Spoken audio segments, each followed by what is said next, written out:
എല്ലാവർക്കും നമസ്കാരം. ഇന്ന് കുറച്ച് ഇലയട ഉണ്ടാക്കിയാലോ? മൊത്തത്തിൽ ക്ലൈമറ്റൊക്കെ ഒന്ന് മാറിയിരിക്കുകയാണ് കേട്ടോ.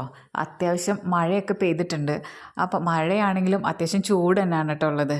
ഇപ്പോൾ കുറച്ച് നാളായിട്ട് മഴ ഒരല്പം കുറവാണ്. അപ്പോൾ ഞാൻ വിചാരിച്ചു ഇന്ന് ഇത്തിരി ഇലയട ഉണ്ടാക്കാമെന്ന്. പൊതുവേ ഗോതമ്പ് മാവ് വെച്ചിട്ടാണ് അട ഉണ്ടാക്കാറ്. ഇന്ന് കുറച്ച് അരിമാവ് വെച്ചിട്ടാവാന്ന് കരുതി.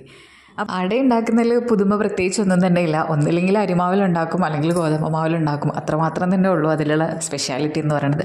ബാക്കിയുള്ള പ്രൊസീജിയേഴ്സൊക്കെ ഒരുപോലെ തന്നെ. നമ്മൾ മലയാളികളുടെ അടുക്കളയിൽ മിക്കപ്പോഴും ഉണ്ടാകുന്ന ഒരു മധുര പലഹാരം തന്നെയാണ് അട. എല്ലാവർക്കും ഇഷ്ടമാണ്, എനിക്കും ഭയങ്കര ഇഷ്ടമാണ് കേട്ടോ. എനിക്കെപ്പോഴും അട ഇങ്ങനെ ആ ചട്ടിയിൽ ചുട്ടെടുക്കുന്നതാണ് കേട്ടോ എനിക്കിഷ്ടം. എനിക്കതിൻ്റെ ഫ്ലേവർ ഭയങ്കര ഇഷ്ടമാണ്.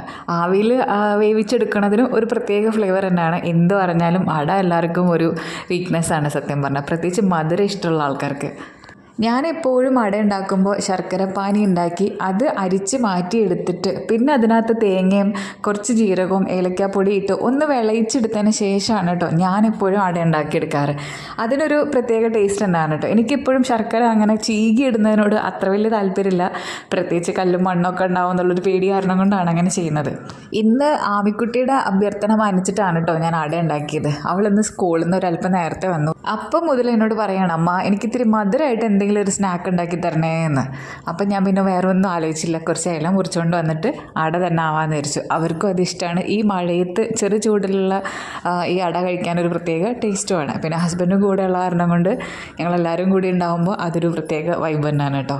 അങ്ങനെ എല്ലാ അടയും റെഡിയാക്കി മാറ്റി ഇനി ആവിയിൽ വെക്കാനുള്ള പരിപാടിയാണ് കേട്ടോ. ഇനി ഒരു നീണ്ട 20 മിനിറ്റ് കാത്തിരിപ്പാണ്. അങ്ങനെ കാത്തിരിപ്പിന് ശേഷമുള്ള പാത്രം തുറന്നാലുള്ള ആ ഒരു സ്മെല്ലുണ്ടല്ലോ, ഓഫ് നൊസ്റ്റാൾജിയ.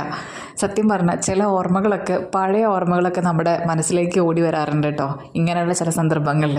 അങ്ങനെ അടയൊക്കെ നല്ല അടിപൊളിയായിട്ട് വെന്ത് റെഡിയായിട്ട് സെറ്റായിട്ടുണ്ട് കേട്ടോ. ഇനി ഇത്രയൊക്കെ ഉള്ളൂ ഇന്നത്തെ ഈവനിങ് വിശേഷങ്ങൾ. അപ്പോൾ പിന്നെ കാണാവേ.